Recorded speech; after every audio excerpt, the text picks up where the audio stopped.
subject. You can crawl up Anthony Joshua's arse now. Spence, before I do ask Ben about him, you saw him out in Ghana. Yes. We've heard various things, from not being in a happy state of mind to having surgery.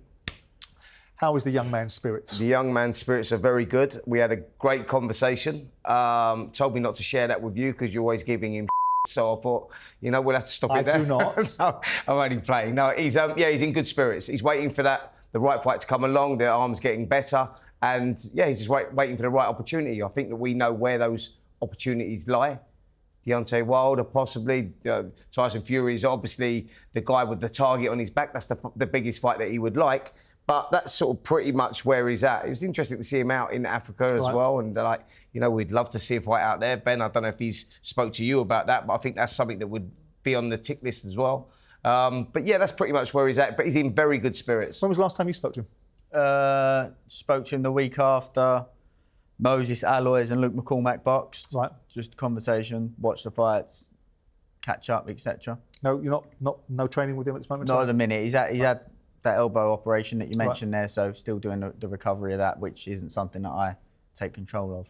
Now, I'm not going to try and get up your nose, but I want to ask you this question about the Dubois fight. And I want you to listen to some VT of your observations in the corner, and then we'll come back to it after you've listened to it. If there's a bit of a lull, in behind that double jab, bring it up, roll the dice, he'll double under the right hand, lift it, yeah? Roll the dice. Roll that dice, innit? Double in his eyes, bring it up. So at the start of this round, it'll come up fast. Yeah, so be ready, slip and bring it up. He'll slip in with his jab.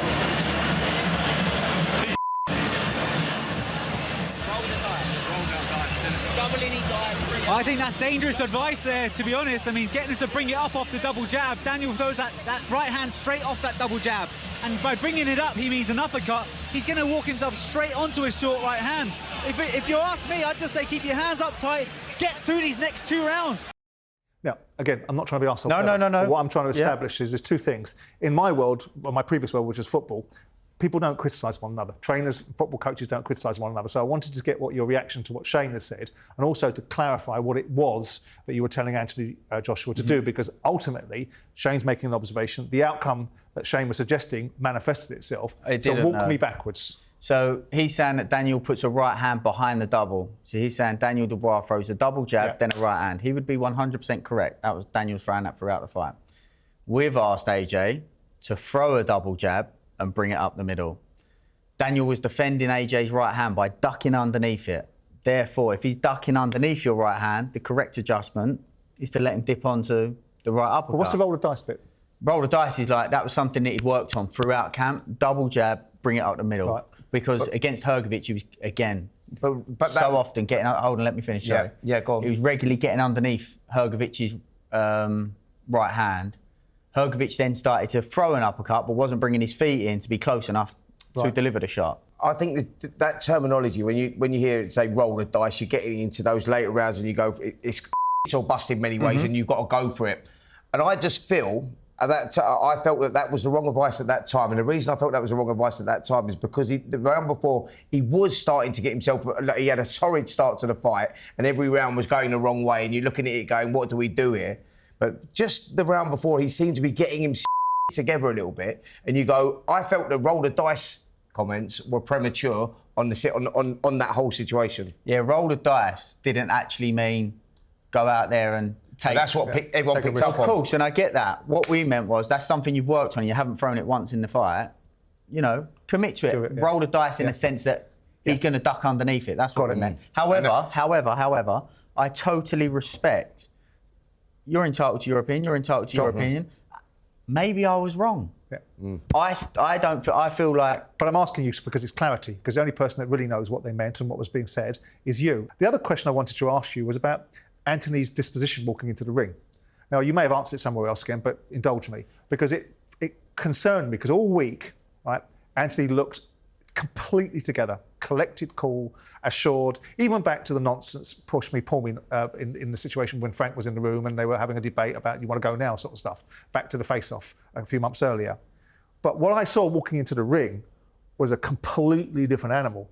Someone, I expected Daniel Dubois to be the rabbit in the headlights, for want of a better expression. I expected Daniel Dubois walking into an environment where 90-odd thousand people were there to anoint Anthony Joshua back to his rightful place at the top of the pyramids.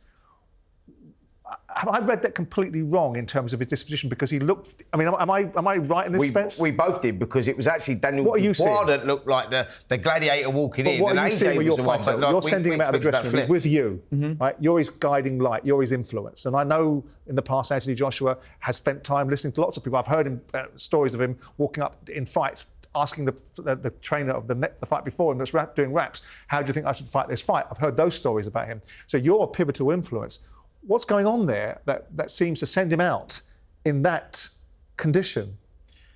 For want of a better word. Yeah, I know what you mean. I haven't watched the ring walk, but I've heard people talk about it.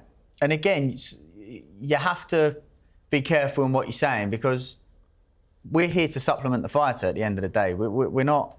We mean you, yeah. Yeah, you know, coaches. So...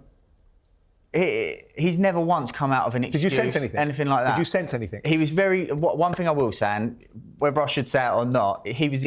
And it's not an excuse at all. He's never mentioned it. We don't mention it. Even though I'm mentioning it now, it's not the reason that we lost that fight. But he was very, very late arriving to the changing room for unforeseen circumstances, and it was a major rush, right, which wasn't ideal. Maybe that had an impact on his ring walk. I can't say yes or no, or I might watch his ring walk and say, do you know what it is? I don't see anything wrong.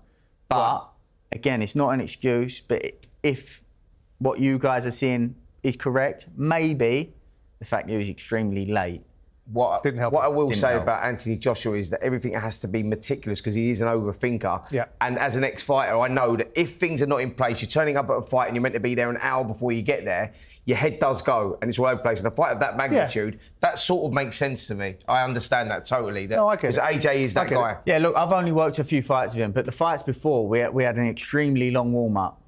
One of the reasons, was because Deontay Wilder was the fight before us, and he could have gone at any moment. So we ended up warming up for pretty much 12 rounds. Not working continuously for 12 rounds, but we had a very long warm-up. This time it was the complete opposite. It was a big rush. But again, just to clarify, that is not the reason. No, I got it. You've got it. You've made your point, and you know it's very clear that you're not suggesting that's the reason why you lost.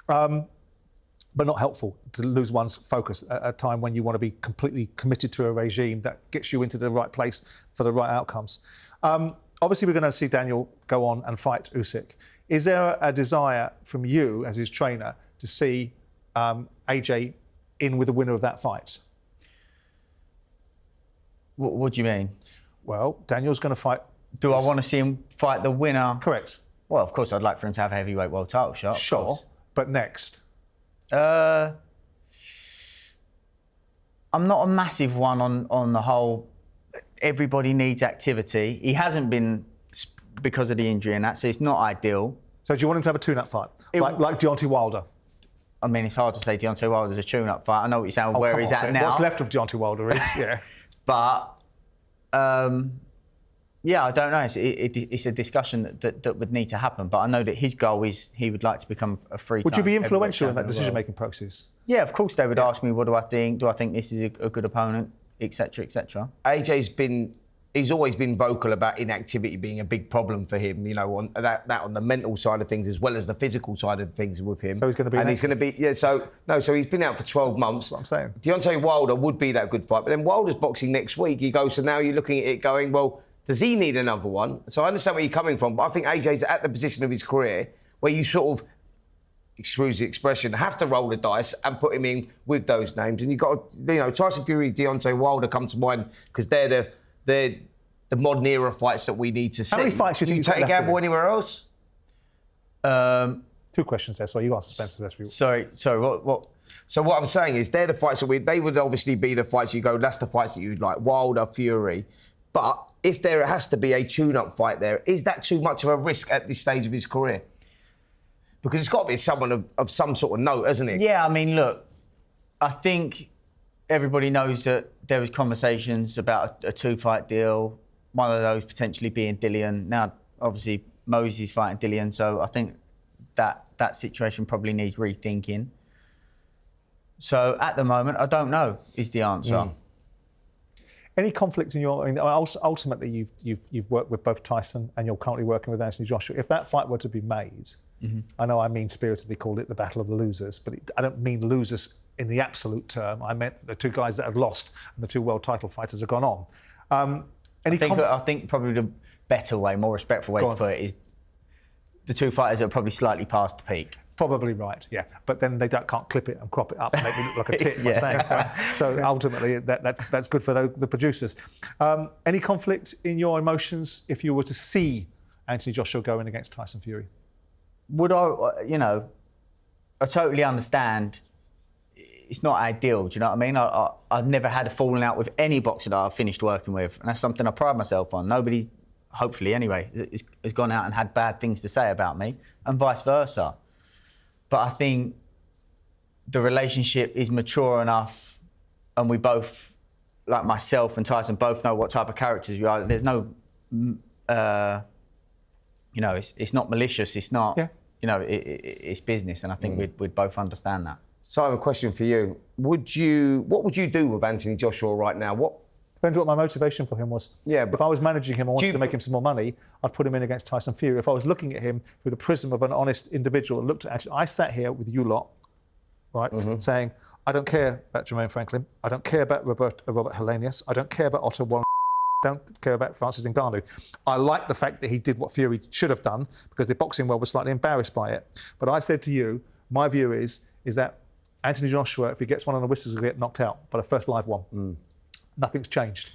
So from that point of view, he has been knocked out. So if I'm looking at it from a moral standpoint and saying, for the man... But them fights there, the ones... Well, let me answer the question. You had to have. I understand that. But what you're asking what I'll do with him now. Yeah. Right? So the fact that the kid's made a fortune, right, and doesn't need to make any more money, I would look at what he wanted to do against what was the best interest for him to do.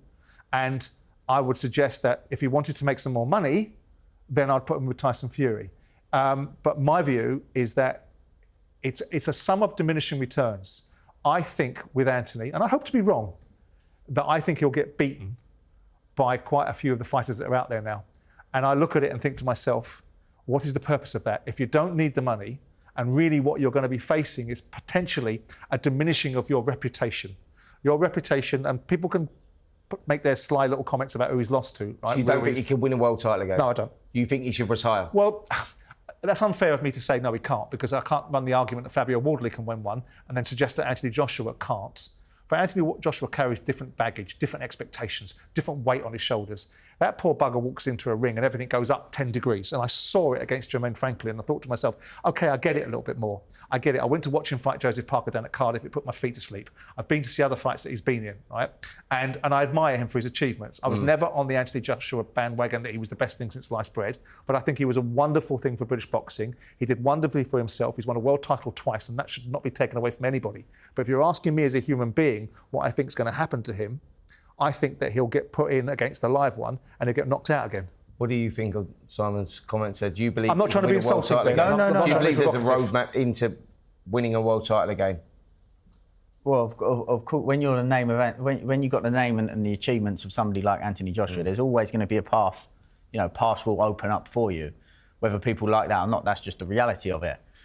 You know, the belts fragment, opportunities pop up, but like you say, you know, you have to play it by ear and see.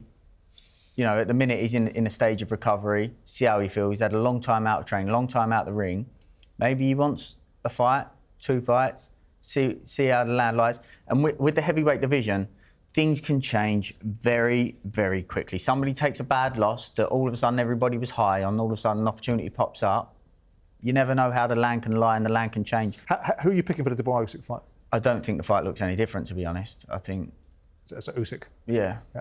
And before we leave the subject of Anthony and move on to any other business, when do you realistically expect to see him back in the ring? Probably the end of the year. Right.